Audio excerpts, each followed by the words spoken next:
matrimonio. Aquí hay personas que se han divorciado o han enviudado y están solas. Así que para ellos también puede que piensen, ya no hay solución. Pero también deben orar por sus hijos en edad de casarse, para que ellos también puedan escuchar esto. Así que, en cuanto al matrimonio, me pregunto si esto es posible hoy en día. Esposas, sométanse a sus propios maridos, como al Señor. De repente, esto debe sonar agradable para ustedes. Dios bendice al hogar a través de aquel a quien ha ungido como cabeza de familia. Sin embargo, hoy en día, como todos trabajan y ganan dinero juntos y comparten todas las tareas, ya no se ve como antes. Por eso el respeto mutuo se ha perdido. Así que, al esposo, se refieren a él como su hijo. He escuchado a alguien decir, tengo 3 hijos en casa y el mayor es el que más problemas da. Así que no está bien que el esposo sea tratado como un hijo. El Señor ha dicho que el esposo es la cabeza de la familia. Entonces, dado que es la cabeza de la familia, ¿qué deben hacer ustedes? Deben tratarlo como si fuera el Señor. Dios no lo comparó con nada más. No dijo cómo deben tratar a sus esposos, solo dijo que lo hagan como al Señor. A veces, cuando mi esposo está pasando por momentos difíciles, sucede esto. No puede hablar y luego se encuentra con un obstáculo de repente. Entonces, cuando me siento molesta con mi esposo porque está herido y no puedo hablarle, me contengo. En ese momento, siempre la primera palabra que Dios me da es esta. Hazlo como si fuera para mí. Es muy frustrante. Dile a mi esposo, Dios, ¿por qué solo me hablas a mí? A mi esposo también. Dile que hable como si amara su cuerpo. ¿Por qué no le hablas a él y solo a mí? ¿Por qué solo me dices a mí que lo haga como si fuera para el Señor? Pero realmente, cuando traté de cumplirlo, lloré mucho porque me sentía muy injusta. Eso es porque en mi mente sentía que estaba perdiendo, así que me sentía muy injusta. Sin pensar que estoy perdiendo, el amor es paciente y perseverante. Y después de casarnos y hacer un compromiso de por vida, seguimos calculando, ¿verdad? Si lo piensas, ayer también hablé de mi esposo. Él cambia de canal con el control remoto, mientras yo subo cargando sacos de arroz de 20 kilos, viviendo así. ¿Cuánto más injusto puedo sentirme? Mi esposo nunca ha hecho nada en la cocina, así que vivir con un esposo así, ¿cuánto más difícil puede ser para mí? Pero Dios siempre me ha dado una palabra que no es como las demás. Justo esta palabra. Hazlo como si lo hicieras para mí. Así que he llegado hasta aquí, pero esto es sobre mi familia. Y lo mismo aplica para ustedes. Deben honrar a su esposo como honran a su padre. Todo esto es relativo. Cuando honras, también serás honrado. Por eso, recomiendo que en casa todos usen un lenguaje respetuoso entre sí. Hoy le dije a los equipos aquí en el templo que nadie debería usar un lenguaje informal, pero no tenía la intención de hablar de esto hoy. Quería compartirlo desde hace unas semanas, pero no había podido. Sin embargo, cuando usamos un lenguaje respetuoso entre nosotros, hay ciertas palabras que no cruzan la línea. Esas palabras no se dicen y se vuelven más cuidadosas. Por eso, primero debemos respetarnos mutuamente desde el corazón, porque no basta con respetar solo con palabras. ¿Ha comido hoy? No es como si estuvieras desafiando, sino ¿ha comido hoy? Jesús dijo que todas las cosas impuras salen del corazón, ¿verdad? Entonces, cuando primero amamos con el corazón, amamos a nuestro esposo y a nuestra esposa, Dios ve ese corazón y trae bendiciones a la familia. Pero cuando nos casamos, estamos tan enamorados con el vestido de novia y todo, que parece que moriríamos sin esa persona y nos casamos con ese tipo de amor. Ahora hay personas que se divorcian justo después de la luna de miel. Y cuando vivimos juntos, ¿quién se convierte en nuestro mayor enemigo en este mundo? Empieza a ser el esposo. Pero realmente parece ser una generación muy lamentable, con un poco de paciencia, tolerancia y comprensión, porque todos somos diferentes, ¿verdad? Una persona puede ser madrugadora y otra puede ser nocturna. A alguien puede no gustarle las verduras, mientras que a mí me pueden gustar. Una persona puede ser muy activa, mientras que yo puedo ser más tranquilo y reservado. Todo es diferente, pero al intentar que todo sea a mi manera, seguimos chocando, ¿verdad? Solo necesitamos entendernos, ¿no es así? Por eso, para que nuestra familia realmente no se rompa en Dios, debemos superar a Satanás. Ya que es así, espero que entre ustedes, desde la base de la familia, comiencen a no caer en las pruebas de Satanás.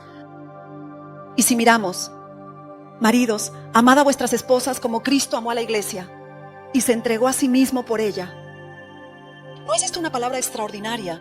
Es una palabra más extraordinaria que hazlo hasta la muerte. ¿Ustedes? Como Él se entregó, poniendo su vida en juego, lo hemos mencionado, ¿verdad? ¿Están dispuestos a dar su vida por sus esposas? Hombres presentes aquí, mírenme directamente a los ojos. ¿Están dispuestos a dar su vida por sus esposas? Deben estar dispuestos a dar su vida ustedes. Hay una historia así. ¿Qué dice? Ja, ja, ja, ja.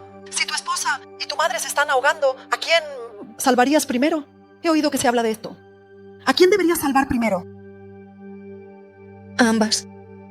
Eres realmente poderoso. Realmente, a la esposa. Amar a tu esposa. Como a ti mismo significa que debes amarla, como a tu propia vida. Pero si miras aquí, dice que esta esposa fue creada a partir de una costilla para ser su esposa. Entonces, cuando un hombre deja a sus padres y se casa, se convierte en un solo cuerpo con su esposa, dice. Entonces somos uno. Si me caigo al agua, sobrevive una parte y la otra muere. No es así. Solo piensa que soy yo. Primero tengo que salir yo, ¿verdad? Entonces, ¿quién soy yo? ¿Soy mi esposa? Tengo que salvarme por mi esposa. No significa que debas abandonar a tu madre. Debes amar a tu esposa, tanto como a ti mismo. De lo contrario, no está bien. Hay una persona aquí que me ha conmovido. Por supuesto, creo que entre ustedes hay quienes piensan que ya viven de esa manera, porque la mayoría de las parejas que vienen aquí parecen llevarse muy bien. Sin embargo, me sentí muy envidioso al ver cómo el hermano John Seong-John trata a su esposa con tanto cuidado. Pero, hace unos 2 años, vino a verme y me dijo que su esposo estaba muy enfermo. La persona que me pidió que hiciera algo por su esposo estaba sentada allí con su pareja, y en ese momento la expresión de la esposa era como si estuviera pidiendo que la salvaran. Era el día en que la conocí por primera vez y sus ojos reflejaban un amor inmenso por su esposo, como si lo amara hasta la muerte. Sorprendentemente Dios obró un milagro y salvó a esa persona ese día. Yo tampoco puedo olvidar ese día. Hace 2 años, incluso en un solo año, realicé 8 grandes conferencias. ¿Y cuántas personas creen que vinieron a verme? Durante el servicio, otras personas también vinieron a buscar a los conferencistas extranjeros y preguntaron si podían recibir oración de ellos. Hice tantas cosas así. Pero cuando esa persona vino a mí, vino con 2 niños pequeños, como de secundaria, y su padre, y sus ojos decían, por favor, sálvenos. Todavía no puedo olvidar la mirada de la esposa, más que la del esposo enfermo. No era una mirada de salva a mi esposo, era una mirada de por favor, sálvame a mí. ¿Y cuánto oró? Y vino con fervor por su esposo. Realmente sentí un amor más profundo que cualquier fe mencionada en las Escrituras. Pero lo realmente sorprendente es que en ese momento recibí algo a través del pastor de Bruselas. Me dijo que lo usara cuando orara. Era algo muy valioso para mí, pero nunca lo había usado con las personas. Pero ese día lo tenía conmigo. Sin embargo, no lo había usado, ni siquiera con mi familia en casa. Así que el pastor de Bruselas me dijo que habría un momento en que Dios me haría usarlo. Me dijo que lo usara en un momento muy importante y que orara por esa persona. Dije que lo entendía y resulta que ese día lo tenía justo en mi bolsillo y con total fe se lo di a esa persona. Aunque podría haber tenido algunos efectos secundarios, lo di con fe y esa persona que no había podido comer hasta el día anterior comenzó a comer desde la mañana siguiente, ¿verdad? Así que ahora se ha convertido en una persona tan impresionante y fuerte. Aunque es una persona alta, en ese momento pesaba 50 y tantos kilos. Estaba en una situación muy difícil debido a algo que salió mal, pero desde entonces ha estado esforzándose mucho hasta ahora. También fue a la prisión para ministrar y cuando llegó por primera vez, su don de lenguas estaba bloqueado y no podía hablarlo bien. Pero me acerqué y le dije que hablara en lenguas más fuerte. Hable más fuerte. Debe haber un avance. Hable más fuerte. A través de la guía continua, ahora puede pararse solo y proclamar, en voz alta. El espíritu ha cobrado vida. Por eso, realmente creo que el amor entre esta pareja finalmente ha construido este hogar. Las parejas son como 2 mitades. Ambos son realmente importantes. Si escuchas las razones, no hay pareja sin historia. No hay pareja sin historia. Todos enfrentan situaciones difíciles en las que es difícil vivir juntos. Todos se odian, sienten envidia y celos entre sí. Todas las relaciones con la familia política son difíciles y chocan. Pero al mirar a los hijos y a Dios, cuando seguimos su palabra, se produce la victoria. Por eso, realmente creo que cuando Dios dice a los maridos que amen a sus esposas como Cristo amó a la iglesia y se entregó por ella como si fuera su propia vida, esas familias no se romperán. Espero que consideren esta palabra como algo muy importante. Las palabras que están aquí abajo, todos ustedes las han visto. Y ahora, una cosa más. Los niños son realmente importantes. Algunos de nosotros no tenemos hijos, pero otros sí. Sobre los niños, cuando alguien viene a consultarme, puedo hablar durante más de 2 horas sobre cómo criar a los niños.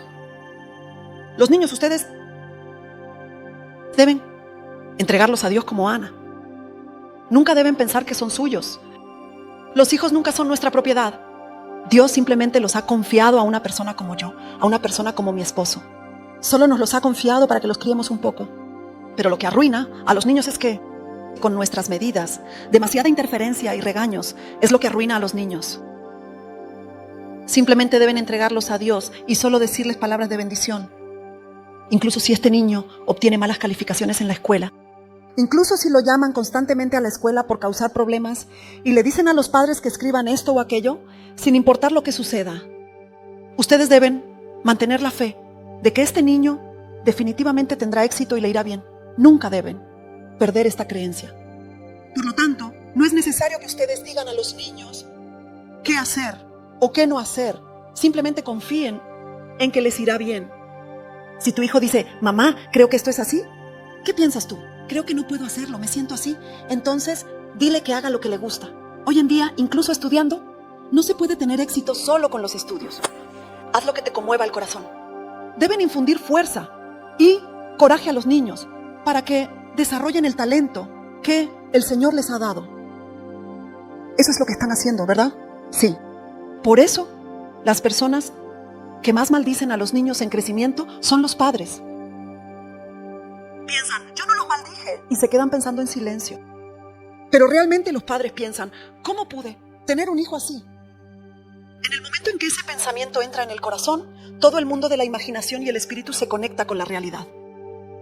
¿Lo entienden? Es muy importante. Por eso, en sus corazones, odian a sus esposos, odian a sus padres y sienten resentimiento hacia sus hijos, pensando, ¿por qué tuve que tenerlos? Es difícil. Todos esos pensamientos ya se manifiestan en la realidad, como si se cumplieran en la tierra tal como en el cielo. Eso es exactamente lo que significa esa palabra. Por eso, siempre deben darles a sus hijos valor, esperanza, decirles que todo irá bien, bendiciones. Solo necesitan enseñarles con la palabra de Dios de esa manera. De lo contrario, entra mi propia justicia y mi sueño era ser abogado. Como yo no pude ser abogado, tengo que hacer que este niño sea abogado sí o sí. Esto es algo que nunca deben hacer. Si no lo lograste, debes renunciar a ello por ti mismo. Si tú no querías estudiar mucho y fallaste, ¿por qué exigirle al niño hasta el final? No es innecesario hacer eso. Lo compartí una vez, la última vez. Cuando estaba en mis primeros 30 años, creo que fue entonces, cuando por recomendación de alguien fui a un lugar en lo profundo de las montañas para un entrenamiento de 3 días. Cuando fui a ese lugar de entrenamiento no podías llevar ni siquiera el teléfono móvil. No podías llevar nada. Y durante 3 días, unas 20 personas se reunían en lo profundo de la montaña para orar y conversar. Pero allí, una señora de unos 60 y tantos años, casi 70, vino. Y durante nuestra oración, ella comenzó a abrir su corazón. Lo he compartido aquí solo una vez. Su hijo está en sus 30. Es tan conocido que si mencionas el nombre de su esposo, cualquier persona en Corea del Sur lo reconocería como parte de un gran conglomerado. Ella es la esposa que vino. Sin embargo, aunque nadie en el mundo lo sabe, su esposo está adicto a los juegos de computadora y cada noche está enganchado a ellos, jugando todos los días. Así que, aunque su salud no estaba bien en ese momento, le pedía que dejara de usar la computadora, pero si rompía la computadora, al día siguiente él sin falta compraba otra. Y seguía jugando, y fumaba cigarrillos, sin parar, así que ella se sentía tan abrumada que decía que no podía vivir por culpa de su esposo. Y luego, un poco después, comenzó a hablar de su hijo. Dijo que crió a su hijo, solo en la tierra de su familia. Como la casa era muy grande y el terreno muy amplio, contrató a todos los tutores privados para que fueran a la casa, enseñándole inglés y otras materias, de modo que el niño no se relacionara con otros niños, recibiendo toda la educación privada en casa. Así que envió a su hijo a la Universidad de Harvard. Después de graduarse de Harvard y pasar unos años, el hijo regresó a casa y le dijo a su madre: mamá, he intentado suicidarme varias veces, pero no lo logré. Realmente quiero morir. Entonces la madre pensó: ¿no tienes nada? ¿No tienes dinero? ¿Eres feo? ¿Cuál es la razón por la que quieres morir? La madre, sorprendida, le preguntó y él respondió: mamá, no aprendí cómo vivir con otras personas. No sé cómo vivir en el mundo y relacionarme con la gente. Eso es muy difícil. Como mamá y papá son muy ricos, criaron al niño solo en casa y lo educaron en casa. Así que no tiene ninguna habilidad social. Por eso, todas estas cosas se deben aprender en las relaciones con otras personas, siendo considerado y amable con los demás. Pero como solo aprendió de maestros académicos fuera de la familia. Aunque los padres lograron enviarlo a la Universidad de Harvard, el niño creció sin poder adaptarse al mundo con su corazón y carácter. Por lo tanto, la mayoría de los padres crean hijos que son iguales a ellos. La mayoría de las veces, en una familia de médicos nace un médico y en una familia de abogados nace un abogado, pero no solo en la profesión, sino que también en carácter. El niño crece parecido a ellos. Sin embargo, lo más importante para este niño es desde que tiene 1 año hasta casi cuando termina la escuela primaria. Porque el mundo que observa es el mundo que debe aprender por completo. Y ese mundo es el mundo que observa a través de sus padres. En la escuela, aunque solo hay unos pocos niños, y por supuesto, hoy en día también reciben mucha influencia allí, cuando el niño llega a casa y le cuenta a su mamá que tuvo tal o cual experiencia con otros niños, la mamá le dice que no debe hacer esto o aquello, y le enseña cómo debe comportarse. Y observa cómo viven mamá y papá y piensa: así es como actúa mi papá. Entonces la vida de mi papá es algo que debo emular y aprender. Así es como aprenden. Por lo tanto, su carácter se forma completamente hasta ese momento. Y cuando llegan a la escuela secundaria, ya tienen un poco más de madurez y se mezclan con amigos, entrando en otro mundo. Pero el niño observa y aprende de lo que hace su papá durante todo el día. Así es como actúa mi papá. Y así es como actúa mi mamá. Mi mamá respeta a mi papá. Mi mamá se lleva muy bien con mi papá. Mi papá golpea a mi mamá todos los días y viene borracho al menos 3 veces a la semana. El niño va asimilando esto de manera natural desde pequeño. Entonces, cuando crece un poco más y se convierte en un estudiante de secundaria con el que se puede conversar, si el papá le dice algo como: ¿por qué no haces las cosas bien? ¿Por qué tus estudios son así? ¿Por qué tus calificaciones son así? Los niños, ya que han crecido, ¿qué hacen? Mira, lo estás haciendo bien. Así es. En ese momento, aunque intentes manejar a los niños, llegas a un límite donde ya no puedes controlarlos. Por eso, desde que son pequeños, debemos mostrarles y guiarlos según la palabra del Señor, diciendo: cree en Dios, cree en Dios, cree en Dios. Solo lo decimos de palabra, pero cuando comemos y conversamos con los niños, les decimos: ¿por qué te dejas vencer por él? ¿Por qué tienes que actuar así con él?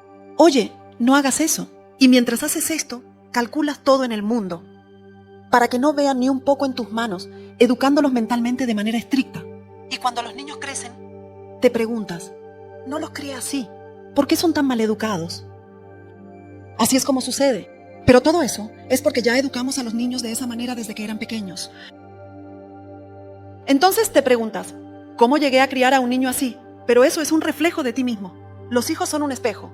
Por eso, como administradores de Dios, realmente debemos arrodillarnos y preguntar a Dios: ¿cómo debo criar a este niño? Debemos preguntar y criar a nuestros hijos de esa manera. De lo contrario, podríamos criarlos para que sean niños que lastimen a sus padres. O los criamos para que no tengan miedo al mundo exterior. Generalmente todos ellos, hoy en día, los jóvenes de 30 años salen y hacen cosas terribles. Y luego van a entrevistar a las personas cercanas en las noticias. Entonces la gente dice: yo no sabía. Realmente no tenía idea de que él era así. Él es muy bueno con sus padres. Es muy bueno con sus amigos. No puedo entender cómo puede ser así. Escuchamos mucho este tipo de comentarios. Entonces en casa no lo saben. Pero dentro de él, la ira maligna y esa maldad a punto de estallar han crecido latentes en este niño. Así que, aunque el cuerpo de este niño sea de este tamaño, toda la maldad satánica dentro de él ha crecido 2 veces más. Y esa ira se desata sin control, en forma de violencia y cosas por el estilo. No puede hacerlo con la familia, así que lo hace afuera. Esto es lo que llamamos educación en el hogar. Por eso, la educación en el hogar no se trata solo de dinero, y tener mucho dinero puede hacer que los niños se vuelvan muy arrogantes. Por eso, debemos asegurarnos de que la educación en el hogar realmente se lleve a cabo en Dios, comunicándonos y dialogando con el niño. Cuando no hay comunicación, los niños buscan cualquier salida para expresar el miedo, la ira y la tristeza que sienten en su corazón, y si los padres no se convierten en ese canal de comunicación, no habrá nadie que los guíe correctamente. Porque los amigos se juntan entre ellos. Cuando un niño se junta con otros similares, puede decir, tengo este problema y no sé qué hacer. Si el amigo le da consejos como lo haría un padre, sería bueno. Oye, ¿deberíamos salir de casa juntos? Así es como se convierten en amigos. Y ahí es donde surge el problema, amigos. Por eso ustedes deben pasar mucho tiempo comunicándose con sus hijos y preguntarles qué es lo que más les preocupa. Si la situación económica es muy difícil y eso les afecta, entonces pidan más a Dios. Dios, tú me has dado esto como un administrador. ¿Cómo puedo permitir que mi hijo pase hambre? Dame más capacidad. Dios, he actuado con mi propia sabiduría sin la tuya. Entonces, Dios, dame más sabiduría para que este niño que me has confiado como administrador pueda estudiar en abundancia, tener lo que desea y aunque no viva en el lujo, pueda crecer plenamente hacia el reino de Dios. Dios, derrama sobre mí esos recursos y debes orar con confianza a Dios. ¿No es eso lo que hace un administrador? Por ejemplo, si ustedes son administradores de una vasta extensión de tierra y el dueño viene y no les da ni una pala ni un pico y les dice que gestionen todo, ¿no hablarían con confianza? Necesito un tractor y también una sierra para cortar madera y lo dices con confianza. Es lo mismo. Dios te ha dado el papel de administrador. ¿Cómo puede este niño sentirse inferior siendo hijo de Dios?